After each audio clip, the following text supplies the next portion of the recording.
Good afternoon, this is Luisa Ocanto de Hernandez, and today I'm going to talk about the appropriation of identity through writing.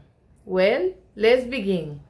Nowadays, everything we see or hear begins with writing. We can observe this in commercials, in script, and for plays and movies, in book, comics, and so on, all which become real because at some point they were written, shaped by the structure and personal traits of their authors. However, one of the main problems most people face is not knowing what to write, because they believe there is nothing original to express.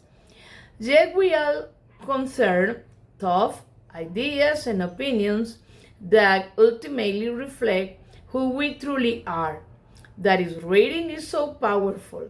When we use it as a tool for learning a language, we allow our brain to effectively organize a sense of belonging to a linguistic community, as well as the construction of each person's identity. Since all human beings are different, we need to disconnect a little from internal noise and try to connect with who we really are. Therefore, according to Wikipedia, what is writing? It is a system of graphic representation of a language through signs inscribed on a surface. In this sense, it is a graphical means of preserving and transmitting information. Thus, through this video, we will reflect on how reading becomes a privileged means for appropriation or identity, especially in educational and bilingual contexts.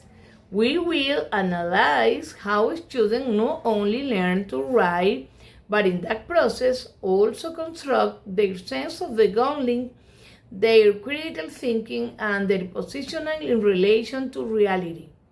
Because writing is not only about communication, it's about constructing, making the development of identity possible.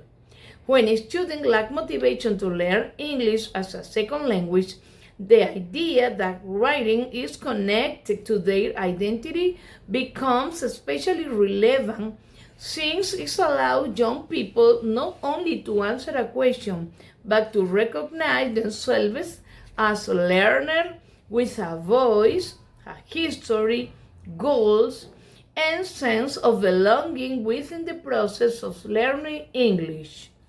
Because motivation doesn't only on teaching techniques, but also on whether the students can see themselves as capable, useful, and legitimate in that language. Writing is not just a methodological tool, but a way to activate meaning, belonging, and the desire to learn, offering space to connect and the desire the language with real experiences, emotions, and personal projects. Oneself is produced in this course through language. Identity is social constructed and locally negotiated.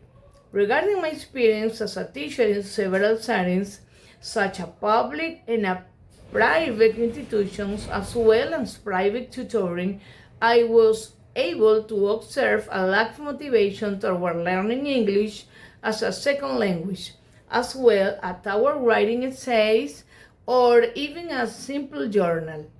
Students showed some anxiety, fear, and insecurity when they were asked to express their opinions or ideas about any topic in English.